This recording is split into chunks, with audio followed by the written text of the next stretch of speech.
안녕하세요. 오늘도 서연살롱을 찾아주셔서 감사합니다. 저 남편은 동네의 작은 시장에서 20년째 과일 장사를 하며 열심히 살아가는 평범한 부부입니다. 제대로 된 사회생활도 안 해보고 어린 나이에 덜컥 시집와서 살림만 하던 저는 장사의 장자도 몰랐는데 이것저것 경험이 많은 남편이 과일 장사를 시작하며 일손을 돕다가 벌써 20년이라는 시간이 이렇게 흘러버렸네요. 허둥지둥대기 바빴던 처음과 달리 저도 이제는 무거운 수박도 번쩍 들어 옮기고요.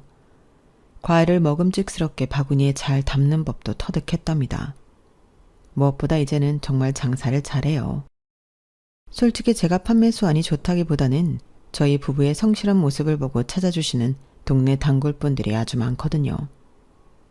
저희는 시장 전체가 문을 열지 않을 때만 빼고 매일같이 누구보다 새벽 일찍 나와서 가게 문을 열고 제일 늦게까지나마 정리를 하거든요.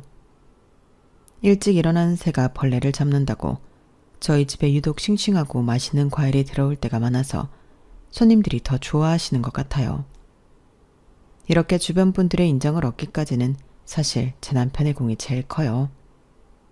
남편은 집안 사정으로 고등학교만 겨우 졸업하고 안 해본 일이 없을 정도로 정말 열심히 산 사람이에요. 힘들게 일하고 와도 항상 가족을 먼저 챙기는 우직한 면이 있거든요. 무뚝뚝하다가도 가끔 생각지도 않은 감동을 줘서 저를 놀라게 한다니까요. 그래서 저는 남편을 정말 많이 사랑해요.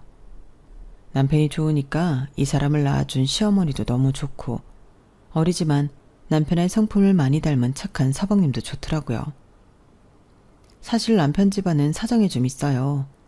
저는 시아버님 얼굴도 모르고 결혼했고 그렇게 살아왔어요. 어머님과 아버님은 제 남편과 서방님, 두 형제를 낳아 기르는 평범한 가족이었대요. 그러다 남편이 중학교 때쯤인가 아버님은 지인분에게 먼 파라과이의 식품사업 제안을 받고 떠나셨고 그 후로 남편 또한 아버님을 뵐 수가 없었대요. 초반에 힘들었던 사업은 어느샌가 탄력을 받았고 큰돈을 만진 아버님은 아예 그곳에 눌러 앉기로 하셨었나 봐요. 매달 보내주던 돈도 점점 끊겨가고 연락도 잘 안 되더니 결국에는 파라과이 여자랑 세장가를 가신 거예요. 어머님은 충격에 몸져 누우셨고 남편은 갑자기 실질적 가장이 되어버린 거죠. 마침 3살 터울인 동생은 공부를 기깔나게 잘했고 그렇게 남편은 고등학교를 졸업하자마자 대학 문은 쳐다도 못 보고 닥치는 대로 일을 하며 나머지 식구를 먹여 살렸던 거예요. 어머님 건강은 어느 정도 회복했지만 일을 할 수 있는 상태까지는 아니어서 집안 살림 정도만 하셨고 서방님은 그 어렵다는 의대에 들어가더니 수석 졸업 후 대학병원에서 당장 스카우트를 해가고 싶어 할 정도로 실력 좋은 의사가 되었어요. 서방님도 인성이 워낙 좋은 사람이라 자기 때문에 형이 공부도 계속 못하고 가장 노릇하며 힘들게 살았다는 것을 알아 남편에게 그렇게 극진히 잘 하더라고요. 물론 저한테도 너무 잘해주시고요. 형, 올해도 건강검진 해야지. 형 시장 닫는 날에 내가 알아서 형이랑 형수님 병원 예약해놨어. 이마, 나 아직 팔팔해. 그렇게 매년 꼬박꼬박 건강검진 안 해도 돼. 형이랑 형수님이 오래오래 건강하게 살아야 내가 더 잘해주지. 그냥 조용히 가서 받아. 괜찮다니까. 아주 뭘 그렇게 전신을 샅샅이 검사하는지 해 뜨기 전에 병원 들어갔다가 해 다 지고 나오는 통에 집에 오면 더 피곤해. 서방님이 예약해주는 거니까 병원에서 더 신경 써서 해주시는 거지. 그래도 매년 이렇게 검진 받는 덕에 자기 지난번에 종양 발견했었잖아. 그냥 조용히 하고 올해도 얌전히 가서 받읍시다. 서방님은 병원에서 실력으로나 인성으로나 아주 높은 평가를 받고 있다고 하더군요. 고맙게도 해마다 잊지 않고 저희도 내외의 건강검진을 예약해줘서 여태껏 특별히 아픈 곳 없이 잘 지내고 있죠. 그런 서방님에게 다가가기 어려운 벽이 하나 있는데요. 바로 동서예요. 서방님과 동서는 같은 병원에서 일하면서 교제를 하다가 결혼을 했는데요. 대대로 의사 집안인 동서네는 서방님을 탐탁치 않아 반대했었는데 동서가 죽어도 이 사람과 결혼하겠다고 하도 매달려서 성사가 된 혼인이었어요. 반대가 좀 있던 결혼이긴 했지만 부부가 같이 의사기도 하고 그 고비만 잘 넘기면 잘 살 것 같았어요. 어릴 때부터 봐온 서방님의 결혼식 날, 저는 감회가 새로워 어머님보다 더 울던 게 생각나네요. 결혼 후에 한동안 별 티를 안 내던 동서는 어느 날인가부터 눈에 띄게 남편과 저를 무시하기 시작했어요. 서방님이 저렇게 성공할 수 있었던 기본 배경에는 제 남편의 역할이 큰데 인정하지 않고 자기를 만나면서부터 성공의 가속도가 붙은 거라나 뭐라나.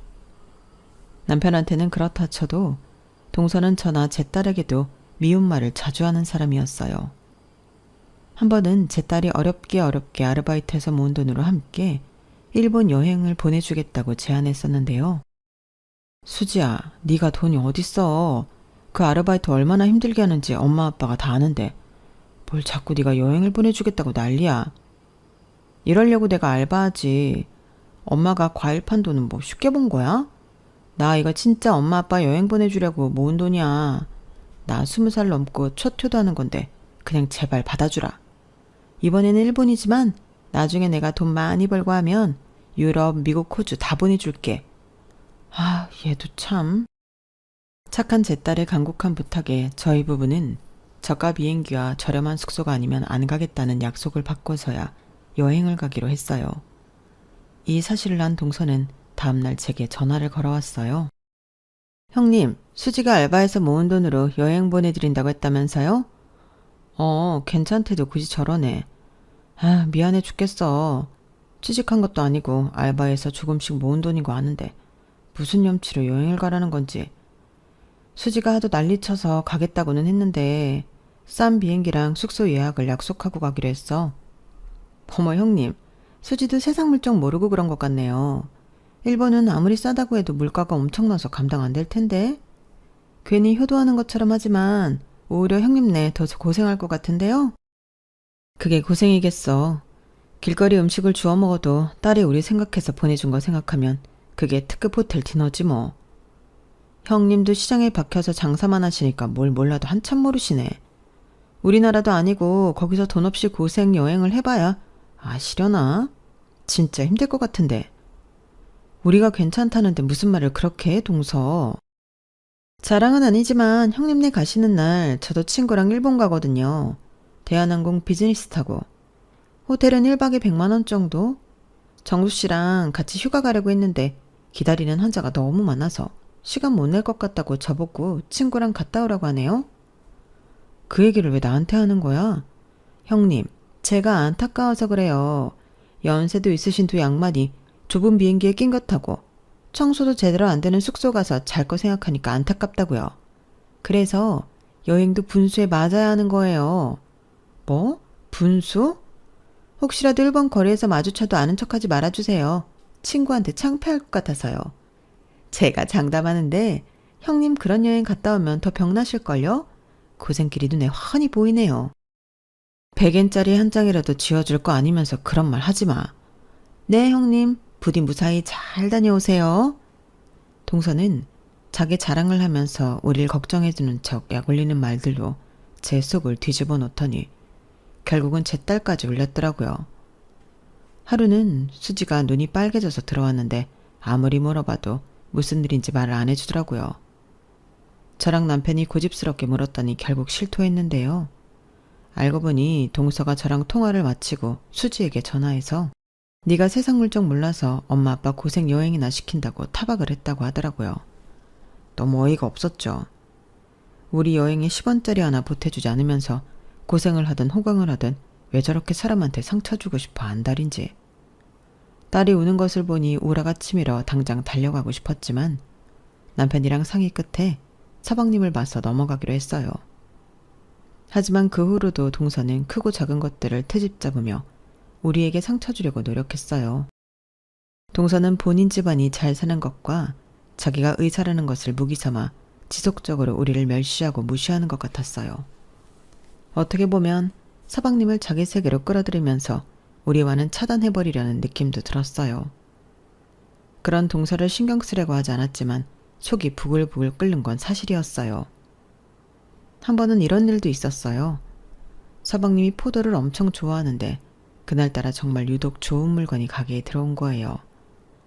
남편과 저는 그 포도를 보자마자 서방님 생각이 나 바로 집으로 택배를 보냈어요. 보통 서방님 같으면 바꿔서 고맙다고 전화들을 할 사람인데 일주일이 지나도 아무런 연락이 없었어요. 바빠서 연락을 잊었나 보다 하고 있었는데 얼마 후에 서방님은 포도알도 구경한 일이 없다는 것을 알았어요. 알고 보니 동서가 서방님한테 말도 안 하고 그 많은 포도를 죄다 버려버렸던 거죠. 동서, 서방님 좋아해서 포도 보낸 건데 그걸 도대체 왜 다 버린 거야? 어? 형님도 참, 누가 포도 보내달라고 그랬어요? 그런 시장 바닥에서 파는 포도 누가 먹고 싶다고? 아니, 동서한테 억지로 먹으라고 한 것도 아니고 서방님 잡수라고 보낸 건데 왜 그랬냐고. 제가 이런 말까지는 안 하려고 했는데요. 저희는 백화점 음식만 먹어요. 최상급만 골라 먹는다고요. 형님 내가 파는 시장 물건이랑 비교가 되겠냐고요. 그런 건 제가 아니고 정수 씨도 먹이고 싶지 않아서 버렸어요. 시장에 무슨 벌레들이 있는 줄 알고 그걸 제 남편한테 먹으라고 주겠어요? 뭐라고? 시장에서 파는 건 다 못 먹을 거야? 여기도 사람 살고 하는 데라고. 그러니까요. 형님네 많이 드시고 앞으로 절대 그런 거 보내지 마세요. 의사들은 먹는 것도 함부로 먹으면 안 돼요. 잘 먹어야 환자들도 잘 고치죠. 안 그래요? 버리는 것도 일이에요. 진짜 보내지 마시고 형님네나 드세요. 너무 화가 나서 못 참겠더라고요. 저와 남편을 도대체 얼마나 우습게 알면 저럴까 싶었어요. 그날은 저도 결국 울분에 차서 서방님께 달려 바쳤어요. 놀란 서방님은 밤늦게 병원에서 달려오셨죠. 형수님, 제가 대신 사과드릴게요. 저 사람이 어릴 때부터 오냐오냐 하고 대접만 받으면서 커서 그래요. 외동딸이라 혼자만 알고 남 사정 생각 안 하는 경향이 있어요. 제가 가서 크게 나무랄게요. 너무 죄송해요. 형수님, 미안해요. 네가 뭘 사과를 해. 먹던 게 갑자기 달라지면 그럴 수도 있지 뭐. 저희는 서방님이 포도 받고 좋아하실 것만 생각하고 보낸 건데 속상하긴 하지만 그만 얘기해. 정수도 마음 안 좋다. 재수씨가 오죽 알아서 잘 챙겨주겠어. 이제 알았으니까 안 보내면 되지. 정수만 중간에서 곤란하겠네. 아니야 형, 내가 미안해. 맞아요. 서방님이 미안할 게 뭐 있어요. 그냥 사는 방식이 달라서 그런 거죠 뭐. 오신 김에 저녁 차려드릴게요. 드시고 가세요. 청국장 얼른 내올게요. 와, 우리 형수님 청국장도 기가 막히지. 한동안 그거 못 먹어서 제가 다 병이 났잖아요. 그럼 염치 없지만 한 그릇만 주세요, 형수님. 그날 저녁 남편과 서방님은 식사 후에도 술 한잔 걸치면서 두런두런 이야기를 나누었어요. 형, 나는 형한테 진짜 너무너무 미안하고 너무너무 고마워. 이 자식이 또 시작이네. 술만 마시면 아주 그 레퍼토리 반복이네. 아빠가 먼 나라에 가서 우리 버리고 엄마는 쓰러지시고 나는 나이도 어렸고 형도 그때 고작 중학생인가 고등학생이었는데 얼마나 착잡했을까. 형이 나 때문에 희생도 많이 하고 내 공부 뒷바라지 해준 거 나 진짜 평생 못 잊어. 어떻게 갚아야 하나 고민이 많다고. 난 어차피 공부도 잘 못했잖아. 너는 학원도 못 다녔는데 꼬박꼬박 전교 1등 안 놓치고 그랬잖아. 잘하는 놈 밀어주는 게 당연한 거지. 그런 말 하지 마. 형 때문에 내가 이렇게 의사도 되고 잘 사는 거야, 형. 다 지난 일 이야기해봤자 뭐하냐? 나 지금 건강하게 수지 엄마랑 잘 살고 너도 재수 씨랑 유명한 의사 되어서 이렇게 보기 좋은데 뭐가 문제야? 난 지금 아주 좋다. 형, 내가 미안해. 내가 미안해. 우리 서방님 또 오신다. 술만 잡수시면 아주 옛날 생각에 애기처럼 훌쩍거리네. 형수님, 제가 형수님한테도 진짜 말로는 다 못 갚을 빚진 거 알죠? 우리 사정 알면서도 기꺼이 형이랑 결혼해 주시고 어머니 병간호까지 그렇게 지극정성으로 해주시고 의사인 저도 못 고치는 어머니였는데 형수님 아니었으면 지금까지도 못 버티셨을 거예요. 형수님 정말 고맙습니다. 100번, 1000번, 아니 억만 번을 고맙다고 말해도 모자라요. 서방님 자꾸 그러니까 나까지 눈물 날라고 하네. 서방님의 다정한 술주정에 동서에 대한 서운함이 다 무너지는 순간이었어요. 사실 몸이 허약한 어머님은 정확한 진단이 나오지도 않는데 여기저기 돌아가면서 아팠어요. 더 심각한 환자는 다 고쳐 살리면서 이상하게도 서방님의 노력에도 불구하고 어머님은 끊임없이 아프고 말다를 반복하셨어요. 그런 어머님의 병수발을 자처한 것도 저였어요. 장사가 바쁜 와중에도 어머님을 챙기는 것은 힘들다고 생각해 본 적 없었거든요. 그냥 그러고 싶었어요. 여자로서의 어머님은 한 남자에게 버림받은 안타까운 삶을 사셨고 무엇보다 소중한 제 남편을 낳아주신 분이셨으니까요. 어머님도 제 마음을 아셨는지 저희는 모녀보다 더 가깝게 지내면서 서로를 의지하고 아껴주었어요. 하지만 제 힘으로 돌봐드릴 수 없을 정도로 병세가 악화되면서 8년 전부터는 서방님 병원에서 운영하는 요양원으로 모시게 되었어요. 요양원에 계시는 어머니를 볼 때마다 마음이 찢어지는 것처럼 아팠지만 병원에서 직접 운영하는 곳이라 시설도 워낙 좋고 또래 어르신들도 계시니 덜 외로울 거라며 이게 모두를 위한 결정이라고 하니 그 의견에 따르기로 했죠. 그래도 어머님이 보고 싶어서 남편에게 가게를 맡기고 자주 찾아가 섭섭하지 않게 보살펴드리려 노력했어요. 하지만 동서는 완전히 달랐어요. 동서 전공이 가정의학과였는데 단 한 번도 어머니를 동서가 진찰받은 적이 없었거든요. 내가 이렇게나 서운한데 서방님은 얼마나 서운하셨을까요? 그래도 내색 한 번 안 하고 동서가 자기보다 더 실력 좋은 의사에게 진찰 볼 수 있도록 한 것 같다며 쓴웃음을 짓는 게 다였어요. 동서는 의사라 병원 일 바쁘다는 핑계로 명절에 제대로 한 번을 온 적도 없고 가족 식사나 행사에도 빠지게 일쑤였어요.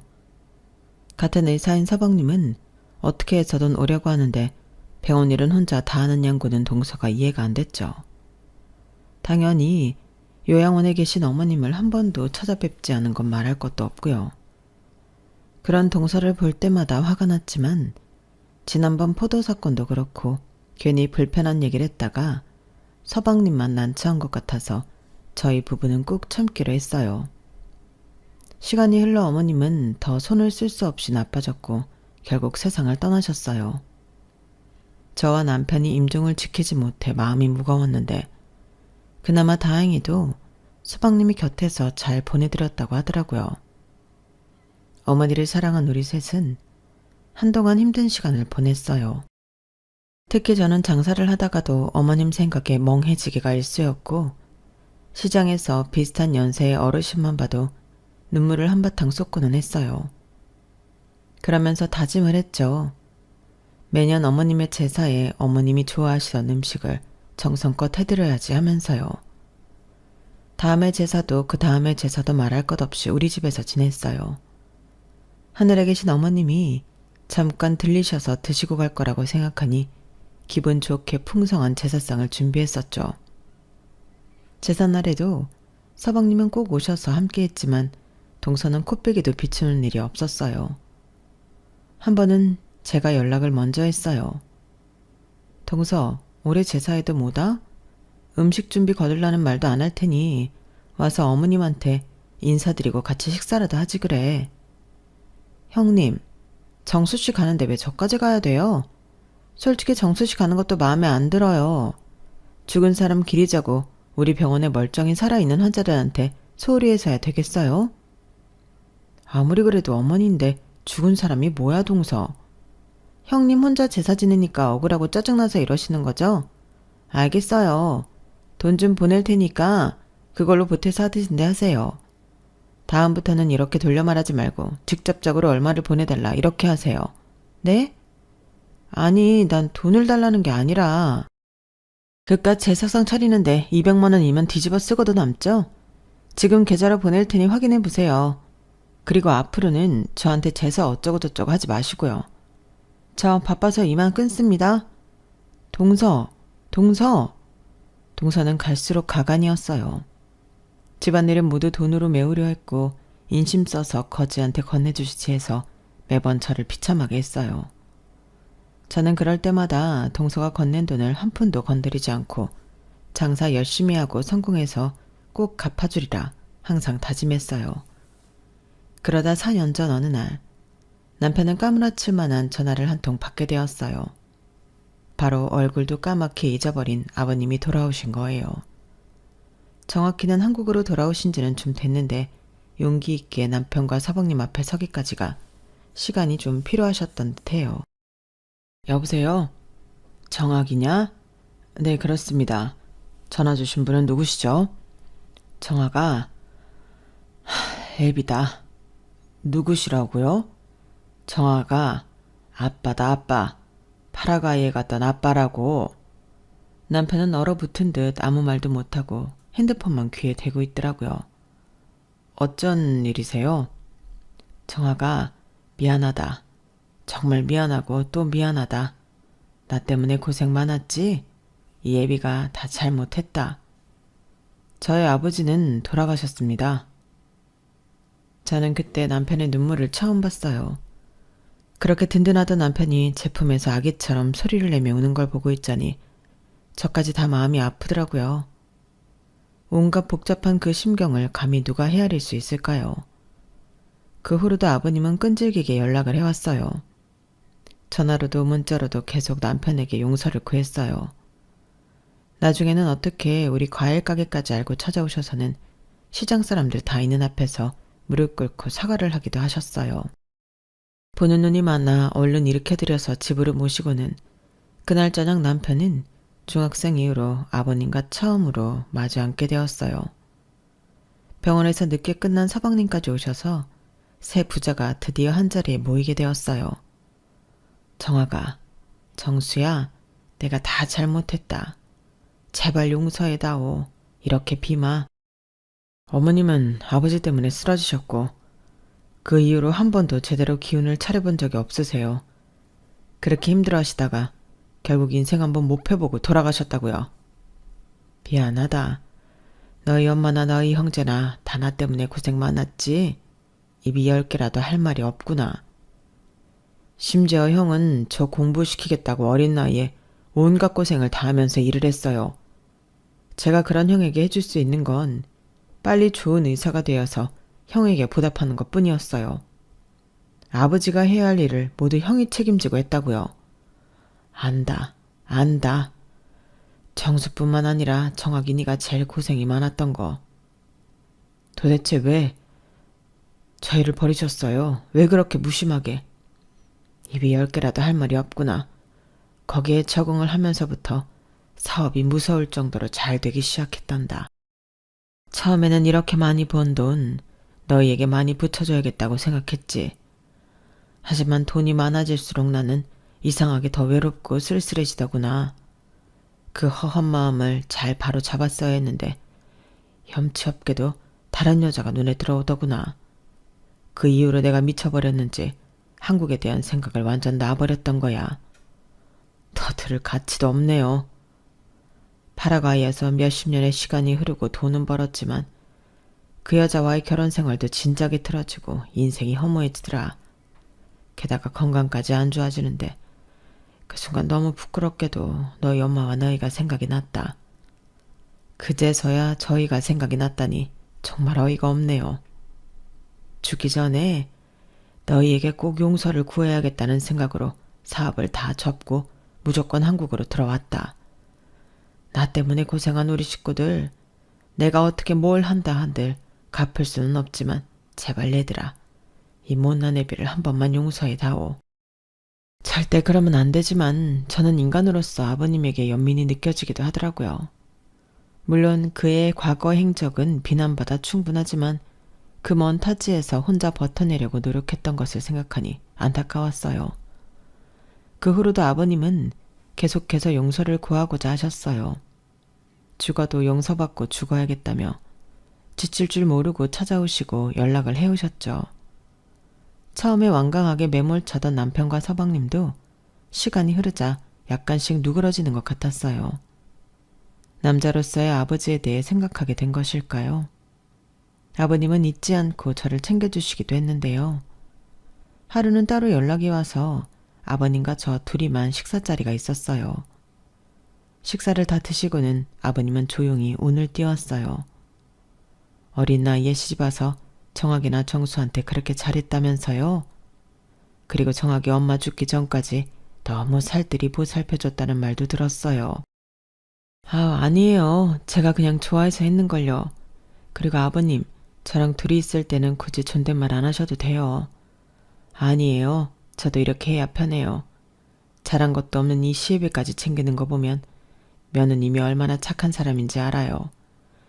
그래서 말인데 지금 하고 있는 과일 가게 좀 좁지 않아요? 가게를요? 가게를 더 큰 곳으로 옮길래요. 내가 도와줄 수 있을 것 같아 그래요. 그동안 애들한테 못해준 거 이걸로 퉁치겠다는 것도 아니고 진짜 도와주고 싶어서요. 아니에요, 아버님. 말씀만으로 감사합니다. 지금 저 정도만 해도 충분해요. 저희 여기 단골분들이 많아서 이 시장을 떠날 수 없어요.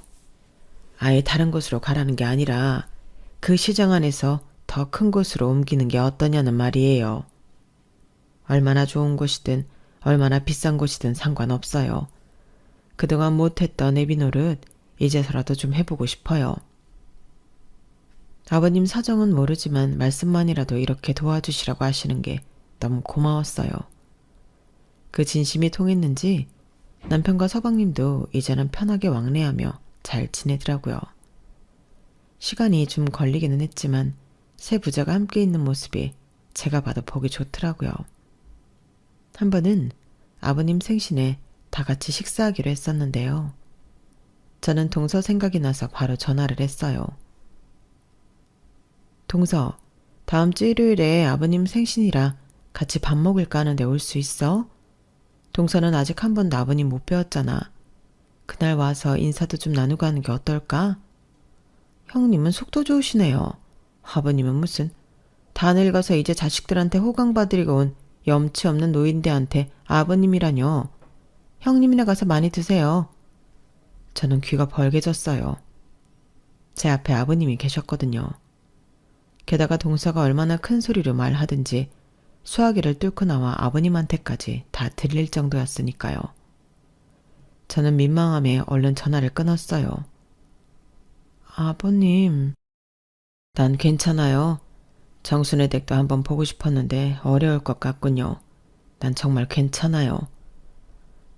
동서가 의사라 바쁘기도 하고 낯설어서 그럴 거예요. 네, 마음 쓰지 말아요. 그 혼자 있을 때 동서에게 다시 조용히 전화로 그런 게 아니라며 상황을 설명하려 했지만 동서는 아버님을 늙어서 의사가 될 돈이나 뜯어가려는 노인네 취급하며 언성을 높였어요. 서방님도 동서 설득에 실패하고는 다시는 아버님에 대해 말도 안 꺼냈다고 해요. 진짜 큰 사건은 돌아오는 어머님 기일에 벌어졌어요. 여느 때와 마찬가지로 제가 제사 준비를 위해 바쁠 때 아버님한테 연락이 왔어요. 정말 부끄럽고 면목 없지만 이번 제사에 당신이 함께 참석해도 되겠냐며 어머님한테 진심으로 용서를 빌고 명복이라도 빌어주고 싶다며 조심스럽고 죄스러운 얼굴을 하시며 물어오셨어요. 눈물을 글썽이며 애원하시는 아버님을 보며 남편과 서방님은 꽤 오래 고민한 뒤에 제사에 참석할 수 있게 해드리자고 결론을 냈어요. 어머니가 좋아하실지는 모르지만 그래도 자기들이 세상 빛을 볼 수 있게 해주신 아버지인데 돈을 달라고 하는 것도 아니고 제사상에 향만 피울 수 있게 해달라고 하시는 모습에 마음이 흔들렸나 봐요. 두 형제의 착한 인성이 결국 죄 많은 아버님을 품게 된 거죠. 제삿날 당일 평소보다 가게 문을 일찍 닫고 집에서 서방님과 아버님을 기다렸어요. 그때 서방님께서 급한 전화가 왔어요. 형, 어떡하지? 정말 급한 환자가 발생해서 당장 수술 들어가야 하는데 얼마나 걸릴지 장담할 수가 없어. 하필 엄마 제삿날에. 정수야, 엄마도 중요하지만 넌 의사잖아. 네 소명을 다해야지. 꼭 그 환자 수술 잘해서 좋은 결과 있어야 한다. 엄마도 네가 못 와도 다 이해하실 거야. 이번에는 아버지도 오시니까 같이 한번 잘 지내볼게. 걱정 말고 수술 잘해. 사연이 안타까운 환자라 더 발길이 안 떨어지네. 대신 내가 집사람한테 이번에는 좀 들러라고 얘기할게. 잠시 후 아버님이 멀끔하고 단정한 검은 정장을 차려입고 들어오셨어요. 표정에 떨리고 긴장한 기색이 역력했어요. 얼마나 많은 생각을 하시면서 오셨을까. 부엌 일을 돕겠다고 하시는 걸 간신히 만류하고 따뜻한 차를 내어드리면서 방에서 좀 쉬실 수 있도록 해드렸어요. 그러고 한 30분이 지났을까? 누군가 거칠게 문을 두드렸어요. 나가서 열어보니 동서가 씩씩거리며 서 있더군요. 저는 놀라서 물었어요. 동서, 여기는 어떻게? 그리고 왜 그렇게 화가 나 있어? 형님, 아니 형님이라고 부르기도 싫으네요. 도대체 이놈의 죽은 사람 제사가 뭐라고 우리 부부를 이렇게 힘들게 만들어요? 정수 씨가 못 온다면서 저보고 꼭 가라고 해서 실랑이 하다가 이혼 얘기까지 나왔어요. 제가 평소에 그쪽한테 돈 안 드렸어요? 저한테 돈 그렇게 많이 받아갔으면 알아서 할 일이지 왜 우리 집까지 시끄럽게 만드냐는 거예요. 동서, 내가 뭘 어쨌다고 이렇게까지 화를 내? 내가 억지로 오라고 한 것도 아니잖아. 그러니까 돈 받았으면 알아서 잘 처신했어야죠. 몸으로 잘 때우시라고 돈 준 건데 이런 것도 정리 못해서 왜 우리 부부까지 싸우게 하냐는 말이에요. 무작정 화낼 게 아니라 내 말 좀 들어봐. 제가 그렇게 한가해 보여요? 하긴 뭘 제대로 배워본 적이 없으니 의사가 하는 일을 알기는 하겠어요. 정말 못 배운 무식한 사람이랑 말 안 통하는 게 세상에서 제일 답답하다니까. 아니, 말을 왜 그렇게 해? 사실이잖아요. 난 진짜 이 집안 구질구질하고 지긋지긋해서 정수 씨랑 아주 연 끊어놓고 살게 하고 싶어요. 난 정수 씨 하나만 보고 결혼한 거라고요. 이렇게 뒤에 떨거지들까지 떠앉을 생각 추워도 없어요. 형님은 창피하게 어디 시장바닥에서 장사나 하고 있고 명줄 긴 어머님은 골골대다가 요양비만 축내다 가지란나. 세상에 이제는 하다하다 몇십 년 전에 버린 아빠라는 작자까지 나타나서 죄다 우리 돈만 긁어갈 생각이나 하고. 재수씨, 무슨 말을 그렇게 해요? 그때였어요. 방에 계시던 아버님이 나오셔서는 동서를 향해 무언가를 던지며 소리치셨어요. 그 잘난 의사 며느리 면상을 이제야 뵙네. 나도 잘한 일 없어 잠자코 듣자 하니 말이 아주 심하구만. 의사면 의사지 어디 사람들을 그렇게 깔보나. 그리고 오늘 같은 날 어디서 큰 소리를 내냔 말이야. 아, 이분이 그 자식이랑 와이프 버린 분이시구나. 무슨 염치로 여기까지 오셨대? 그리고 늙고 돈 없으니까 뭘 뜯어가시려고 우리한테 접근하셨을까나? 내가 방금 던진 그 서류 보게. 댁이 뭔데 나한테 감히 이래라 저래라는 거예요. 남편은 얼른 아버님이 던진 서류를 펼쳐보았어요. 건물 양도계약서? 아버지, 이게 뭐예요? 그렇잖아도 오늘 제사 끝나면 말하려고 했는데 이왕 이렇게 됐으니 말해야겠구나. 뭘 말이에요? 파라가 이에 가서 내 가족을 잃게 됐지만 결과적으로는 거기에서 평생 써도 모자랄 만큼 돈을 벌었단다. 너무 아이러니한 일이지. 돈 다 떨어져서 한국에 돌아오신 거 아니었어요? 돈으로 너희의 용서를 받고 싶지 않았단다. 이건 어차피 너희가 날 용서해주든 안 해주든 나중에 줄 생각이었고. 이게 다 무슨 말이에요, 아버님? 한국에 들어오자마자 부동산을 돌아다니면서 강남이랑 용산에 건물을 몇 채 사두었다. 오래 외국에 있어서 한국 물정 모른다며 혹여 사기라도 당하지 않을까. 오랫동안 나 혼자 공부도 하고 주변 사람들한테 도움도 구해서 정말 좋은 건물로만 골랐단다. 그래서 너희 앞에 나타나기까지 시간이 더 걸렸던 게야. 방금까지 고래고래 소리를 지르던 동서는 놀란 토끼 눈을 하고는 입을 다물지 못하고 있더군요. 하지만 내가 늦어도 너무 늦었던 거지. 정학애미도 살아서 호강 한번 시켜주려고 했는데 내가 늦는 바람에 결국엔 그렇게 보내버렸어. 정학이랑 정수에게라도 다 죽어서 남은 역생 돈 걱정 없이 살라고 하려 했단다. 난 이제 돈 다 필요 없으니. 아버지, 남편은 무너지듯 엎드려 흐느꼈고 아버님은 그의 등을 쓸어주었어요. 놀랍게도 동서가 이 순간에 끼어들어 말을 이어갔어요. 어머, 그러셨구나. 우리 아버님이 이렇게 속사정이 있으셨구나. 진작 말씀을 하시지 그러셨어요. 이제라도 가족품이 돌아와서 얼마나 다행이에요. 그런데 아버님, 그 강남에 건물 정수씨 주신다는 말씀인 거죠? 그건 왜? 왜긴 왜요? 의사 며느리 두셨는데 거기서 개원이라도 하면 얼마나 좋겠어요. 며느리라. 그쪽이 뭔가 착각을 한 것 같은데 정수가 계속 같이 산다고 해도 그쪽을 며느리로 여길 생각은 추워도 없어. 내 며느리는 여기 정확히 처밖에 없어. 정확히 처 정수. 이렇게 세세계 재산을 공평하게 다 나눠줄 생각이라네. 아니 저는요? 정수 씨도 아들인데 제 몫도 당연히 있어야 되는 거 아니에요? 제가 며느리가 아니면 도대체 뭐예요?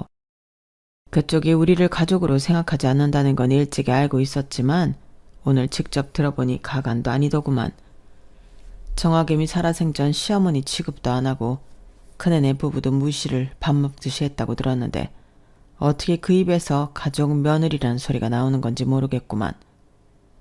아무리 그렇게 말하셔도 저는 정수 씨랑 헤어질 생각 전혀 없고요. 언젠가는 저한테도 그 일부가 올 거라고 믿어요. 의사 공부는 어떻게 했는가? 그렇게 말들 못 알아들어서야. 매번 우리 앞에서 눈을 깔고 죄인 같은 표정을 짓던 아버님이 눈을 부라리며 노여워하는 모습을 처음 봤어요. 평소에는 몰랐는데 목소리도 쩌렁쩌렁 크시더라고요. 그날 동서는 악다구니를 쓰고 돌아갔고 우리는 제사를 마치고 새벽 2시에 수술을 마친 서방님이 헐레벌떡 돌아올 때까지 아무 말도 못하고 앉아 있었어요. 서방님이 들어와 전후 사정을 다 듣더니 생각이 많은 표정이더라고요. 아버님은 누가 뭐라 해도 이 건물을 다 물려주실 생각이고 나머지 소소하게 현금화되어 있는 40억 정도까지 남김없이 주겠다고 말씀하셨어요. 일주일 뒤에 저희 넷은 다시 한자리에 모이게 되었어요. 아버님은 유명 변호사까지 대동해 오셨더라고요. 변호사 주도하에 이것저것 재산 양도 절차에 대해 설명을 듣고 있었어요. 아버님은 아버님대로 두 아들은 두 아들대로 미안한 얼굴을 하고 앉아있더라고요. 그때 서방님이 말을 꺼냈어요. 아버지에 대한 원망을 하며 살았던 건 사실이에요. 하지만 저는 엄청 힘들었다고 말할 수 없어요. 다 형이 저를 위해 살았으니까요. 그랬구나. 정아기가 고생이 정말 많았구나. 미안하다. 아버지가 주시는 제목까지 형과 형수님께 다 드리고 싶어요. 뭐? 정수야, 뭔 소리야. 너도 받을 권리가 있어. 아버지 부재를 형이 다 채워줬잖아. 형수님도 누구보다 엄마한테 잘해주셨고. 제가 의사라서 이렇게 거절하는 건 아닙니다. 서방님, 저야말로 받기 송구스러운걸요. 형수님도 충분히 자격이 있으세요. 아버지, 그렇게 해도 되죠? 형과 형수님께 제가 받을 것까지 다 드려도 되는 거죠? 정수 너 괜찮겠니? 후회 안 할 자신 있어? 후회 안 해요. 그리고 저 내년에 미국에 의과대 교수로 초빙되어서 갑니다. 모든 조건이 너무 좋아요. 가면 언제 다시 한국에 돌아올지도 모르고요. 제가 건물 갖고 있어봤자 뭔 소용이에요. 형한테 있으면 더 잘 굴러갈 텐데. 서방님, 동서도 같이 가는 거예요? 아니요. 저 그 사람이랑 이혼하려고요. 계속 긴가민가 했는데 이번 사건을 계기로 그 사람이랑 헤어져야 할 이유가 더 분명해졌어요. 저를 사랑했다면 언젠가 우리 가족도 함께 품어줄 거라 기다리고 있었는데 그렇게까지 모질게 여기고 있었다고 생각하니 더 할 말이 없어졌어요. 그동안 그 사람 때문에 심력기차 드려서 죄송해요, 형수님. 10년은 무슨... 동서는 서방님 이야기 받아들이기 힘들어하겠네요. 합의가 안 되면 소송까지 진행할 생각이에요. 미국 들어가기 전에 끝내려면 빨리 정리하고 해야 할 것 같아요. 정수야, 정말 괜찮겠니? 네, 아버지. 이제 형 곁에 계시니까 형 잘 부탁드려요. 형이 이제 다 늙어서 아버지한테 애기처럼 투정 부려도 다 이해해 주셔야 돼요. 하루아침에 과일 장수에서 건물주가 되어버린 저희 부부는 어리둥절했습니다. 어떻게 살아야 할지 남편과 많은 이야기를 나누었어요.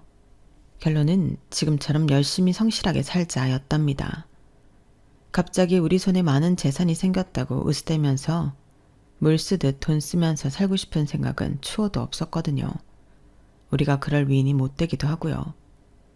지금처럼 하루하루 최선을 다하고 남들에게도 베풀면서 살기로 했어요. 어때요? 우리 부부 너무 멋지죠? 제 사연은 여기까지입니다. 긴 이야기 들어주셔서 감사합니다. 이 이야기를 들으시는 모든 분들 항상 건강하시고 풍요로운 마음으로 지내시길 바랍니다. 여러분, 사연 댓글에 응원과 현명한 조언 부탁드려요.